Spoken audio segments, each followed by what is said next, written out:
Good morning student. Today we'll discuss about the next topic of our chapter. In the previous topic we should discuss about the wave and particle nature of matter, threshold frequency, photoelectric effect, etc.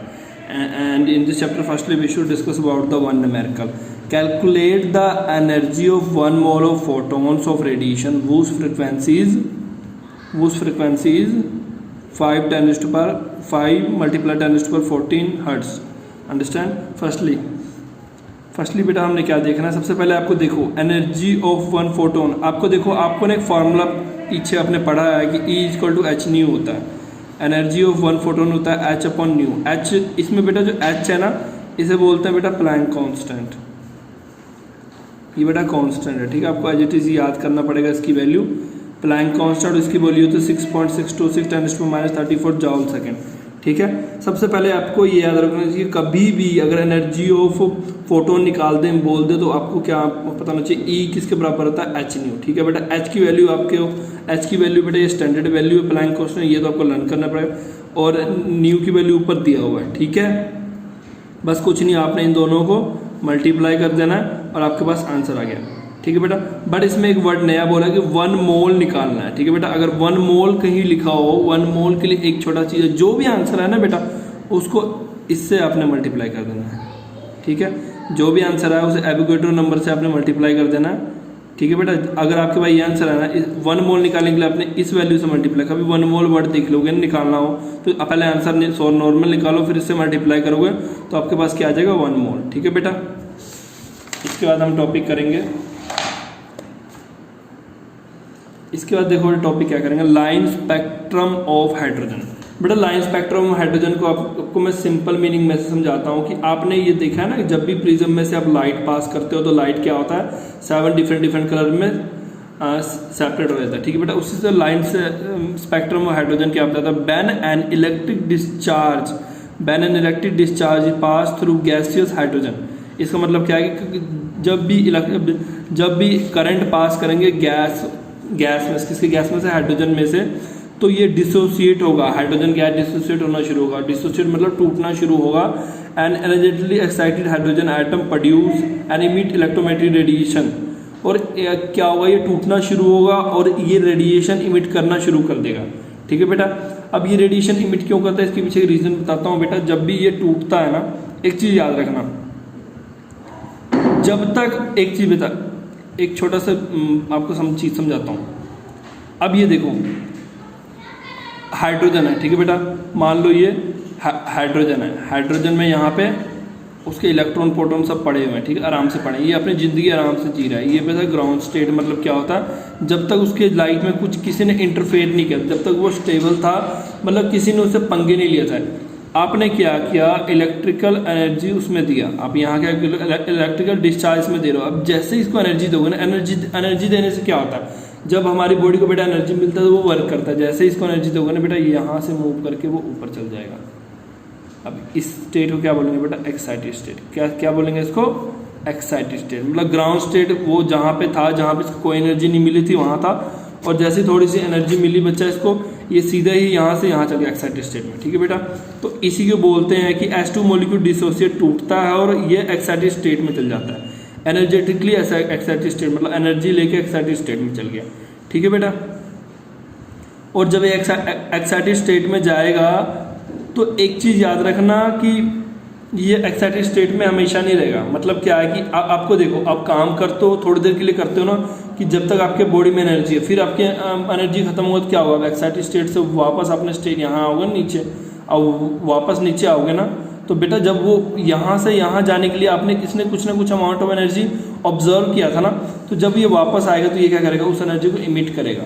तो ये हमारे daily life में भी होता है। जब हम बेटा खाना खाते हैं हमारी बॉडी को मिलता है एनर्जी, फिर क्या करते हैं, हम काम करते रहते हैं, हमारे बॉडी का एनर्जी लॉस होता रहता है, मतलब कोई ना कोई एनर्जी लॉस हो रहा है, ठीक है। पहले हमने लिया एनर्जी, ऊपर गए, फिर जब एक्साइटेड स्टेट में वो हमेशा नहीं दे पाता, तो फिर वो वापस आता है तो वो क्या छोड़ता है, एनर्जी छोड़ता है, energy in the term of radiation, ठीक है बेटा। अब समझ गए ना। This hydrogen spectrum consist of सर्वल series of lines. अब देखो बेटा, इस हाइड्रोजन स्पेक्ट्रम में क्या होता है, स्पेक्ट्रम का मतलब बेटा यही होगा कि अब हाइड्रोजन में भी ऐसा कुछ होता होगा, जो मैंने आपको समझाया ना, वैसे हाइड्रोजन में भी ऐसा कुछ होता होगा। तो इस सीरीज को name after the discovery.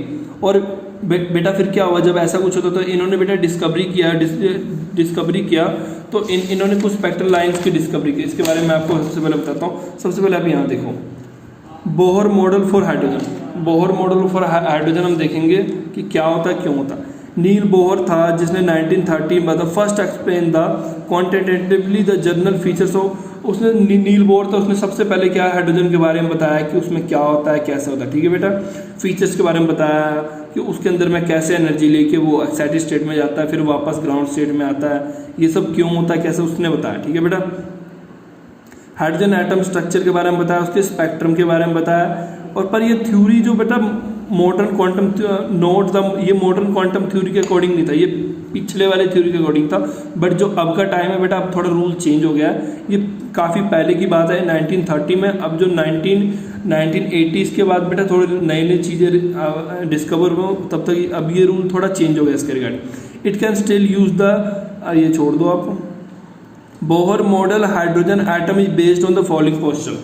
Bohr मतलब कि ये क्या था बेटा, ये न्यू चीज़ों के अकॉर्डिंग नहीं था। इसका मतलब क्या हुआ, इसके बेटा कुछ ना कुछ पोस्टुलेट थे। ठीक है, इसके कुछ ना कुछ पोस्टुलेट थे, मतलब प्रॉब्लम थे।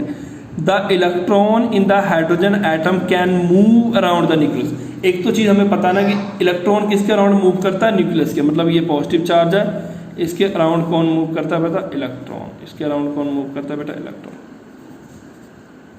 ठीक है, इसके अराउंड कौन मूव करता है, इलेक्ट्रॉन।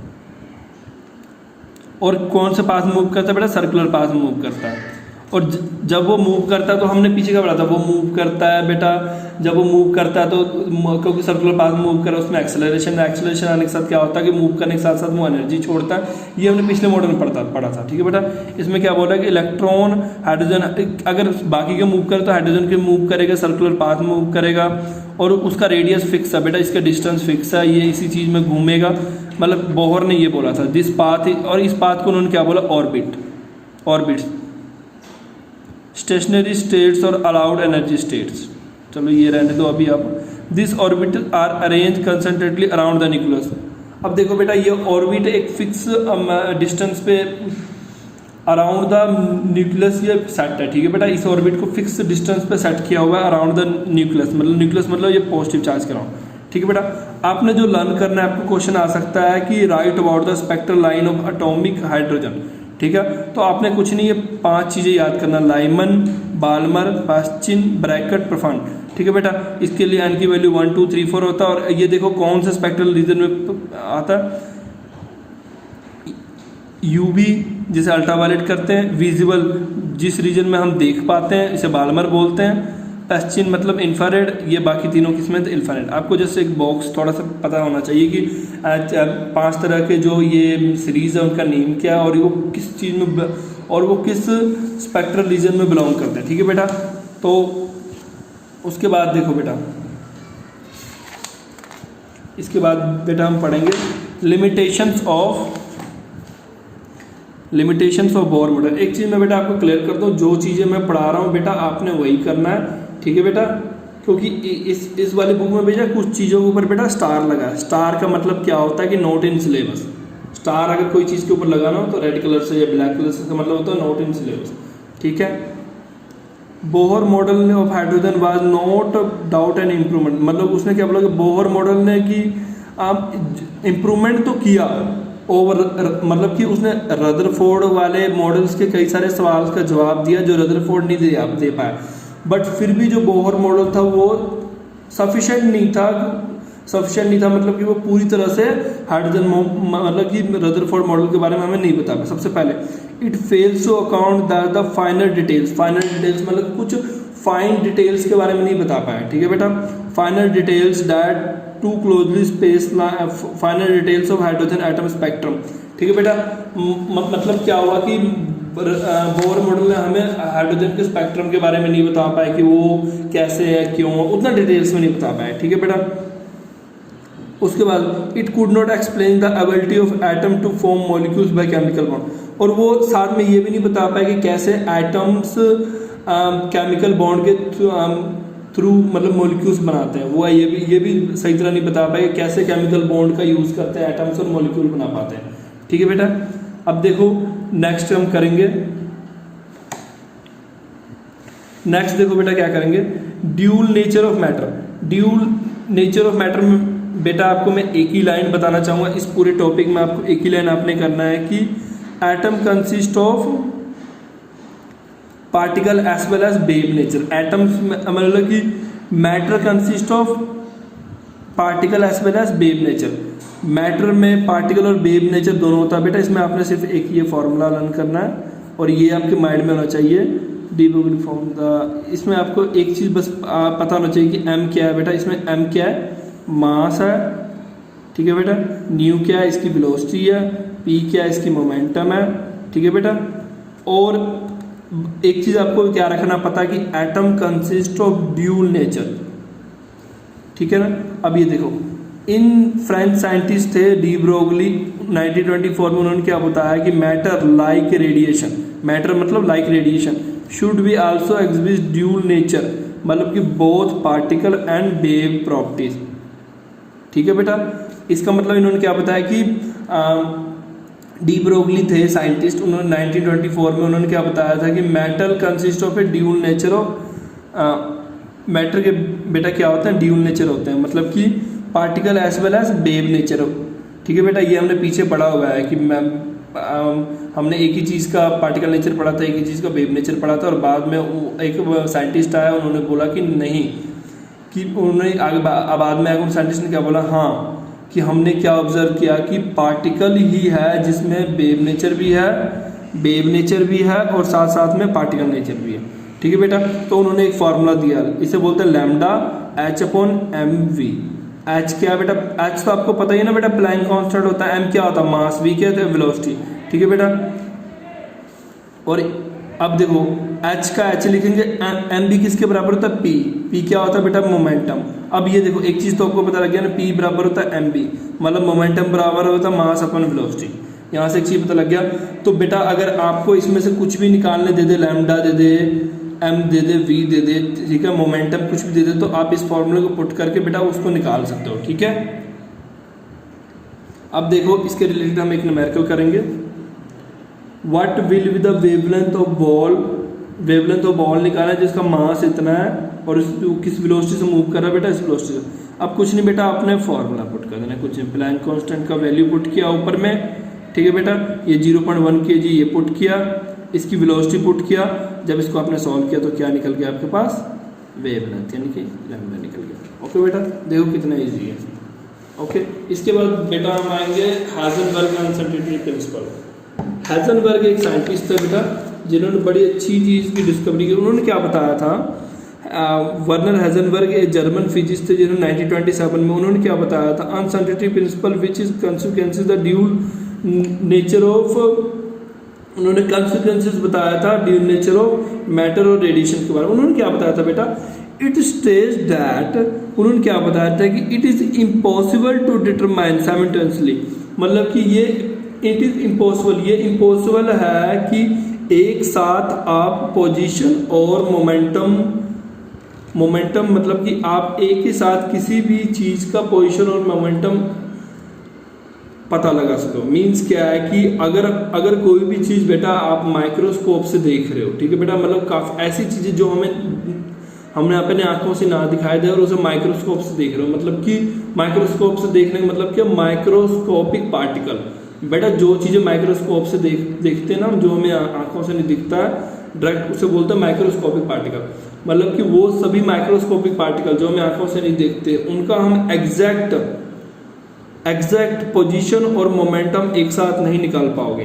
ठीक है बेटा, एग्जैक्ट पोजीशन और मोमेंटम का मतलब क्या हो बेटा, ये गोला है, ठीक है बेटा, मैंने क्या बोला कि ये डॉट है, इसका पोजीशन मोमेंटम तो एक साथ निकाल के दिखाओ। ठीक है, आप क्या करोगे, जैसे ही आप इसकी पोजीशन फाइंड करने जाओगे, ये क्या करेगा, मोमेंटम मतलब क्या होता है, वेलोसिटी इसकी चेंज हो चुकी है।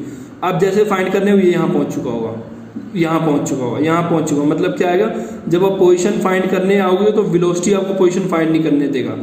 ठीक है बेटा, और जब आप बेटा मोमेंटम फाइंड करने आओगे तब भी सेम। ये क्या करते हैं, एक दूसरे के ना दुश्मन होते हैं, दुश्मन मान जो मर्जी मान लो। पोजीशन और जो मोमेंटम होता है ना बेटा मोमेंटम जो होता है ना p,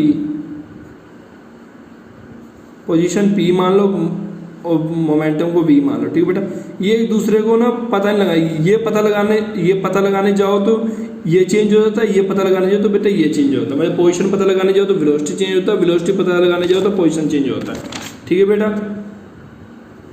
तो ये बेटा बड़ी प्रॉब्लम थी। तो इस साइंटिस्ट ने जब ये ऑब्जर्व किया तो उसने एक थ्योरी दिया कि it is impossible to determine, एक साथ हम पोजीशन और मोमेंटम नहीं पता लगा सकते हैं, किसकी, इलेक्ट्रॉन का। तो इन्होंने बेटा एक फार्मूला दिया, ये फार्मूला आपको बेटा करना पड़ेगा, जिट इज डेल्टा एक्स, ये बेटा मल्टीप्लाई डेल्टा पी एक्स, ये less than equal to h/4π, ठीक है बेटा। तो अब देखो सिग्निफिकेंस क्या है इसके। अब क्वेश्चन आ सकता है, Heisenberg define Heisenberg uncertainty principle with its significance. तो ये लिखोगे, इसका ये लिखोगे। सिग्निफिकेंस में 2 पॉइंट लिखने। फर्स्ट क्या लिखा हुआ, it rule out existence of definite path और ट्रेजेक्टरी। सबसे पहले सिग्निफिकेंस मतलब क्या होता है बेटा, कोई सी भी चीज़ अगर पढ़ रहे हैं उसका फायदा क्या है। तो इससे हमें क्या पता लगा कि कोई भी चीज़ जो है बेटा वो एग्जिस्ट करता है डेफिनेट पाथ में। मतलब कि इसने हमें थोड़ा चीज़ें की नॉलेज क्या दिया कि कोई भी चीज़ अगर बेटा मौजूद है तो वो कहाँ मौजूद है बेटा, मतलब प्रेजेंट है तो कहाँ प्रेजेंट है, डेफिनेट पाथ में। मतलब जैसे इलेक्ट्रॉन है बेटा, इलेक्ट्रॉन जो मूव कर रहा है इस डेफिनेट पाथ में मूव कर रहा है। तो इसके बारे में थोड़ा सा अनसर्टेनिटी प्रिंसिपल ने बताया कि कोई भी चीज़ अगर मूव कर रहा है मतलब वो डेफिनेट पाथ और ट्रेजेक्टरी, पाथ मतलब ये और ट्रेजेक्टरी मतलब कि गोले में मूव कर रहा है और वो भी एक फिक्स डिस्टेंस है इससे, ठीक है, ऑफ इलेक्ट्रॉन एंड, ठीक है बेटा। अगर कोई भी मतलब इसने फर्स्ट रूल क्या है कि it rule existence of definite path के बारे में बताया, ट्रेजेक्टरी ऑफ इलेक्ट्रॉन के बारे में बताया, ठीक है बेटा। अब नेक्स्ट देखो, the effect of Heisenberg uncertainty principle is significantly only for the motion of microscope. अब देखो मैंने पीछे क्या बताया था बेटा, माइक्रोस्कोप पार्टिकल के लिए ही ये एप्लीकेबल है, मतलब कि और नेग्लिजिबल फॉर मैक्रोस्कोपिक। माइक्रोस्कोपिक मतलब होता है जो हम अपने आंखों से नहीं देख सकते, और मैक्रो अगर MICO तो वो होता माइक्रो, मतलब जो आंखों से नहीं देख सकते, और MACO तो वो होता मैक्रो, जिसे हम नॉर्मल आंखों से भी देख सकते हैं, ठीक है बेटा। ये हो गया आपका। इसके बाद अब आ जाओ